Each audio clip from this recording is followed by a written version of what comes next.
Arnold Wilson, a British Army lieutenant who was in charge of the security of the site, sent a coded cable back home with the news. It simply said, "See Psalm 104, verse 15, second sentence." The verse entreated the good Lord to bring forth from the earth oil to make faces shine with happiness. The discovery, he told his father, promised fabulous rewards for Britain, and hopefully, he added, for the engineers who had preserved so long in spite of their top-hatted directors in this inhospitable climate. Investors who piled into the Anglo-Persian Oil Company, the vehicle that controlled the rights of the concession after shares were offered in 1909, reckoned that the first well at Masjid Soliman was just the tip of the iceberg, and there would be high rewards in the future. Naturally, it would take time and money to build up the infrastructure necessary to allow oil to be exported, as well as to drill new wells and find new fields. Nor was it easy running things smoothly on the ground, where Arnold Wilson complained he had to spend time bridging the cultural gap between the British, who cannot say what they mean, and Persians, who do not always mean what they say. The British, he declared, saw a contract as an agreement that would stand up in court. The Persians simply saw it as an expression of intentions. Nevertheless, a pipeline was soon built to connect the first field to the island of Abadan in the Shatt al-Arab, which had been chosen as the location for a refinery and export center. It took Persia's oil to the Gulf, where it could then be loaded onto ships and brought back to Europe to be sold at a time when the continent's energy needs were rising sharply. The pipeline itself was highly symbolic, for it marked the first strand in what was to become a web of pipelines crisscrossing Asia that gave new form and life to the old Silk Roads of antiquity. Problems were brewing. The discovery of oil made the piece of paper signed by the Shah in 1901 one of the most important documents of the 20th century, for while it laid the basis for a multi-billion-dollar business to grow, the Anglo-Persian Oil Company eventually became British Petroleum, or BP for short. It also paved the way for political turmoil. What the terms of the agreement handed control of Persia's crown jewels to foreign investors led to a deep and festering hatred of the outside world, which in turn led to nationalism and ultimately to a more profound suspicion and rejection of the West, best epitomized in modern Islamic fundamentalism. The desire to win control of oil would be the cause of many problems in the future. On a human level, Knox to Arcee's concession is an amazing tale of business acumen and triumph against the odds, but its global significance is on par with Columbus's transatlantic discovery of 1492. Then, too, immersed treasures and riches had been expropriated by the conquistadors and shipped back to Europe. The same thing happened again. One reason for this was the close interest paid by Admiral Fisher and the Royal Navy, who monitored the situation in Persia closely. When Anglo-Persian experienced cash flow problems in 1912, Fisher was quick to step in, concerned that the business might be acquired by producers like Royal Dutch, also known as Shell, which had built up a substantial production and distribution network from an initial base in the Dutch East Indies. Fisher went to see the First Lord of the Admiralty, a rising political star, to impress him the importance of converting the engines of naval battleships from coal burning to oil. Oil is the future, he declared. It could be stored in large quantities and was cheap. Most important, however, was that it enabled ships to move faster. Naval warfare is pure common sense, he said. The first of all necessities is speed, so as to be able to fight when you like, where you like, and how you like.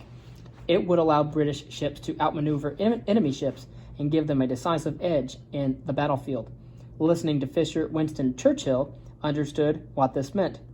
Switching to oil would mean that the power and efficiency of the Royal Navy would be raised to a definitely higher level, better ships, better crews, higher economies, more intense forms of war power. It meant, as Churchill noted, nothing less than the mastery of the seas was at stake. At a time when pressure was rising and international affairs and confrontation looked increasingly like in some form or another, whether in Europe or elsewhere, considerable thought went into how this advantage could be established and pressed home. In the summer of 1913, Churchill presented a paper to the cabinet entitled Oil Fuel Supply for His Majesty's Navy. The solution, he argued, was to buy fuel forward from a range of producers and even to consider taking a controlling interest in trustworthy sources of supply. The discussion that followed did not lead to a definite conclusion other than an agreement that the Admiralty ought to secure its oil supplies from the widest possible area and the most numerous sources of supply. Less than a month later, things had changed. The Prime Minister now believed, along with his ministers, in the vital necessity of oil in the future. He therefore told King George V in his regular roundup of noteworthy developments that the government was going to take a controlling state in Anglo-Persia in order to secure trustworthy sources of supply. Churchill was vocal in championing this cause. Securing oil supplies was not just about the Navy, it was about safeguarding Britain's future. Although he saw that coal underpinned the empire's success, it was oil on which much depended. If we cannot get oil, he told Parliament in July 1913, we cannot get corn, we cannot get cotton, and we cannot get 1,001 commodities necessary for the preservation of the economic energies of Great Britain. Reserves should be built up in case of war, but the open market could also not be trusted because it was becoming an open mockery thanks to the efforts of speculators. Anglo-Persian, therefore, seemed to offer the solution to many problems. Its concession was thoroughly sound and with sufficient funds behind it. Could probably be developed to a gigantic extent, according to Admiral Sir Edmund Slade, formerly Director of Naval Intelligence and head of the task force in charge of running the rule over the company. Control of the company with the guaranteed oil supply this would entail would be a godsend for the Navy. The key, concluded Slade, was taking a majority stake at very reasonable cost. Negotiations with Anglo-Persian moved quickly enough that by the summer of 1914 the British government was in a position to buy a 51% stake, and with it operational control of the business. Churchill's eloquence in the House of Commons saw a large majority vote in favor, and so it was that British policymakers, planners, and military could take comfort in the knowledge that they had access to oil resources that could prove vital in any military conflict in the future. 11 days after Franz Ferdinand was shot dead in Sarajevo, in the fury of activity that surrounded the build-up to war, it was easy to overlook the importance of the steps Britain had taken to safeguard its energy needs. This was partly because few realized just what deals had been done behind the scenes. For in addition to buying a majority stake in Anglo-Persian, the British government had also agreed terms in secret for a 20-year supply of oil for the Admiralty. This meant that Royal Navy ships that put to sea in the summer of 1914 did so with the benefit that they could bank on being refueled and should confrontation with Germany drag on. Conversion to oil made British vessels faster and better than their rivals, but the most important advantage was that they could stay out at sea. Not for nothing did Lord Curzon give a speech in London in November 1918, less than 2 weeks after the armistice had been agreed, in which he told fellow dinners that the Allied cause had floated to victory upon a wave of oil. A leading French senator agreed jubilantly. Germany had paid too much attention to iron and coal, he said, and not enough to oil. Oil was the blood of the earth, he said, and it was the blood of victory. Again, there's a reason why they call oil black gold. There was some truth in this, for while the attention of military historians focus on the killing fields of Flanders, what happened in the center of Asia was of major significance to the outcome of the Great War, and even more important to the period that followed. As the first shots were being fired in Belgium and northern France, the Ottomans were pondering what role they should play in the escalating confrontation in Europe. While the Sultan was adamant that the empire should stay out of the war, other loud voices argued that cementing traditionally close links with Germany into an alliance was the best course of action. As the great powers of Europe were busy issuing ultimata and declaring war on each other, Enver Pasha, the mercurial Ottoman Minister of War, contacted the commander of the army headquarters in Baghdad to warn him of what might lie ahead. War with England is now within the realm of possibilities, he wrote. If hostilities broke out, he went on, Arab leaders should be roused to support the Ottoman military effort in a holy war. The Muslim population of Persia should be roused to revolution against Russian and English rule. In this context, it was not surprising that within weeks of the start of the war, a British division was dispatched from Bombay to secure Abadan the pipelines, and the oil fields. When this had been done, the strategically sensitive town of Basra was occupied in the month of November 1914, whereupon the town's inhabitants were told by Sir Percy Cox during a flag-raising ceremony that no remnant of the Turkish administration remains in this place. In place thereof, the British flag has been established, under which you will enjoy the benefits of liberty and justice, both in regard to your religious and secular affairs. The customs and beliefs of the locals mattered little. What was important was protecting access to the natural resources of the region.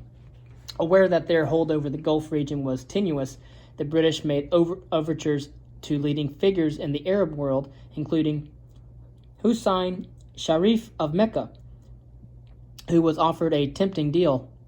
If Hussein and the Arabs in general were provided support against the Turks, then Britain will guarantee the independence, rights, and privileges of the Sharifate against all external foreign aggression, in particular that of the Ottomans. That was not all, for another, even juicier incentive was offered up as well. Perhaps the time had come when an Arab of true race will assume the caliphate at Mecca or Medina.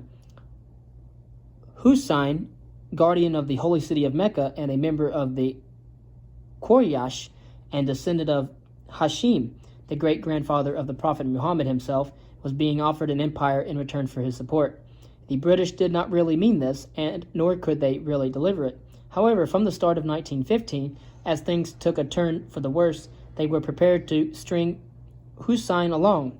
This was partly because a swift triumph in Europe had not materialized, but it also stemmed from the fact that the Ottomans were finally beginning to counterattack against the British position in the Persian Gulf, and also worryingly in Egypt as well, threatening the Suez Canal, the artery that enabled ships from the east to reach Europe weeks faster than if they had to circumnavigate Africa. To divert Ottoman resources and attention, the British decided to land troops in the eastern Mediterranean and opened a new front. In the circumstances, cutting deals with anyone who might take the pressure off the Allied forces seemed an obvious thing to do, and it was easy to over-promise rewards that might only be paid far in the future. Similar calculations were being made in London about the rise of Russian power. Although the horrors of war quickly became apparent, there were some influential figures in Britain who were concerned that the war would end too soon. The former Prime Minister Arthur Balfour was anxious that a rapid defeat of Germany would make Russia more dangerous still by fueling the ambitions of the latter, Russia, to the extent that India might be at risk. There was another worry. Balfour had also heard rumors that a well-connected lobby in St. Petersburg was trying to come to terms with Germany.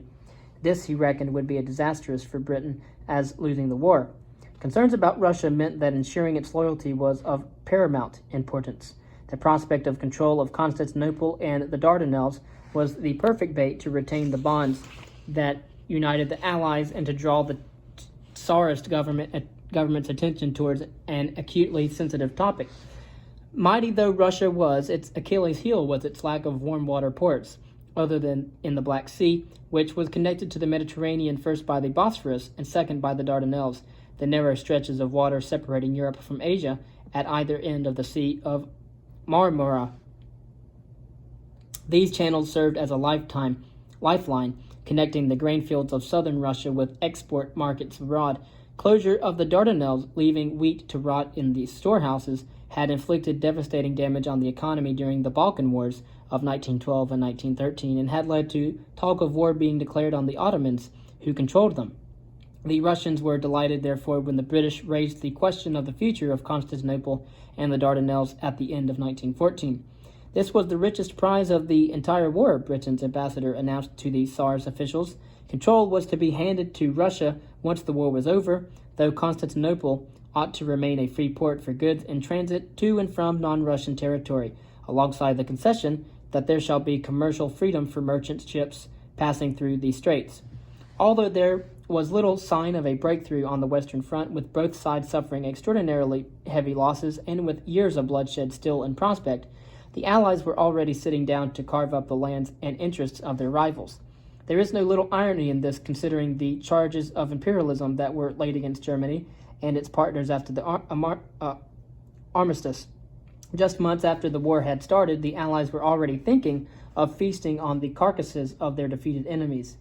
In this sense, there was more at stake than dangling the carrots of Constantinople and the Dardanelles before the Russians. for at the start of 1915, a commission under the chairmanship of Sir Maurice de Bunsen was set up to report on proposals for the future of the Ottoman Empire after victory had been assured.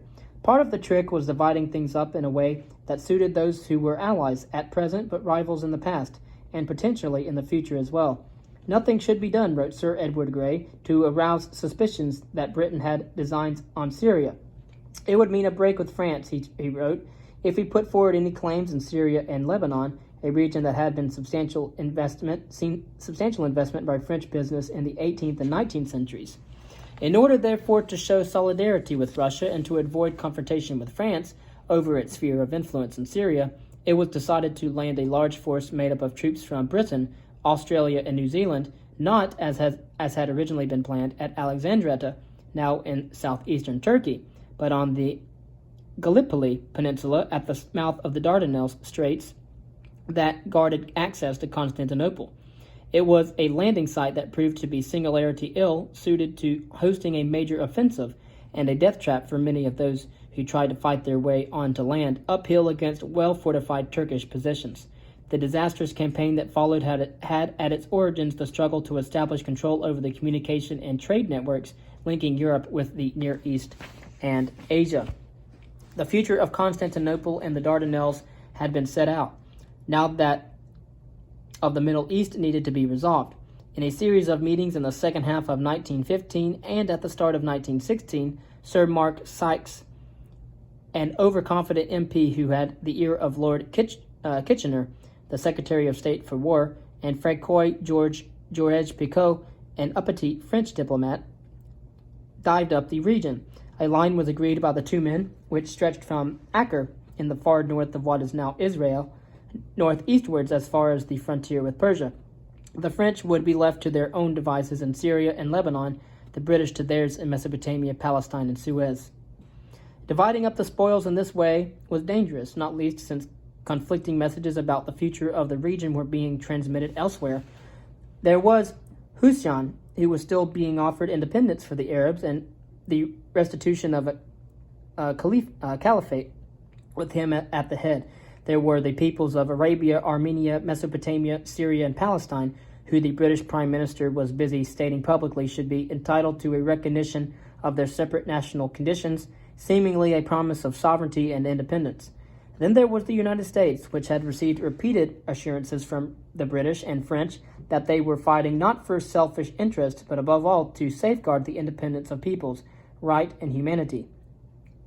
Both Britain and France passionately claimed to have noble aims at the heart and were striving to set free the populations subject to the bloody tyranny of the Turks, according to the Times of London. It was all bad, wrote Edward House, President Wilson's foreign policy advisor, when he found out about the secret agreement from the British Foreign Secretary. The French and the British are making the Middle East a breeding place for future war. He was not wrong about that.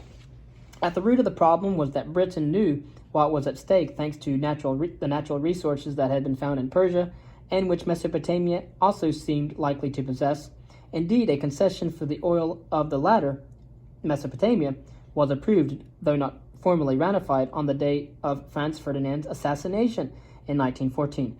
It was given to a consortium led by the Turkish Petroleum Company, in which Anglo-Persian was the majority shareholder, with 51%, Britain having 49 or 50 or something like that, with minority stakes given to Royal Dutch, as well as also known as Shell, and Dutch Bank, and a silver to Calouste Gulbenkian, the dealmaker extraordinaire who had put the agreement together. Whatever was being promised or committed to the peoples and nations of the Middle East, the truth was that behind the scenes the shape and the future of the region was being dreamed up by officials, politicians, and businessmen who had one thing in mind: securing control over oil and the pipelines that would pump it to ports to be loaded onto tankers. The Germans realized what was going on. In a briefing paper that found its way into British hands, it was contended that Britain had two overriding strategic goals. First was to retain control of the Suez Canal because of its unique strategic and commercial value. Second was to hold on to the oil fields in Persia and the Middle East. This was a shrewd assessment. Britain's sprawling transcontinental empire covered nearly a quarter of the globe. Despite many different climates, ecosystems, and resources it encompassed, there was one obvious lack: oil. With no meaningful deposits to speak of in any of its territories, the war offered Britain the chance to put that right. The only big potential supply, wrote Sir Maurice Hankey, bookish secretary to the War Cabinet, is the Persian and Mesopotamian supply. As a result, establishing control of these oil supplies becomes a first-class war aim. There was nothing to be gained in this region from a military perspective, Hankey stressed when he wrote to the Prime Minister, David Lloyd George, the same day. But Britain should act decisively if it was to secure the valuable oil wells in Mesopotamia. Few needed convincing. Before the war ended, the British Foreign Secretary was talking in uncompromising terms about how the future looked to him. There were doubtless questions ahead concerning the dismemberment of their rivals' empires. I do not care, he told senior figures, under what system we keep the oil, whether it is by perpetual lease or whatever it may be. But I am quite clear it is all important for us that this oil should be available. There were good reasons for such determination and for the anxieties that underpinned it. At the start of 1915, the Admiralty had been consuming 80,000 tons of oil per month. 2 years later, as a result of the larger number of ships in service and the proliferation of oil-burning engines, this would be around 1917, the amount had more than doubled to 190,000 tons. The needs of the Army had spiraled up even more dramatically as the fleet of 100 vehicles in use in 1914 swelled to tens of thousands. By 1916, the strain had all but exhausted Britain's oil reserves. Stocks of petrol that stood at 36 million gallons on the 1st of January plummeted to 19 million gallons 6 months later, falling to 12.5 million just 4 weeks after that. When a government committee looked into likely requirements for the coming 12 months, it found that estimates indicated that there would be barely half the amount available to satisfy likely demand. Although the introduction of petrol rationing with immediate effect did something to stabilize stock levels, continued concerns about problems of supply led to the first Sea Lord ordering Royal Navy vessels to spend as much time in harbor as possible in the spring of 1917. While cruising speed was limited to 20 knots when out at sea, the precariousness of the situation was underlined by projections prepared in June of 1917 that by the end of the year the Admiralty would have no more than 6 weeks of supply in reserve. This was all made worse by Germany's development of effective submarine warfare. Britain had been importing oil in large quantities from the United States and at increasingly high prices, but many of the tankers did not make it through. The Germans had managed to sink so many fuel oil ships, wrote Walter Page, the United States ambassador to London in 1917, that this country may very soon be in a perilous condition. A revolution in technology that enabled engines to run more quickly and more effectively had accompanied the rapid mechanization of warfare after 1914.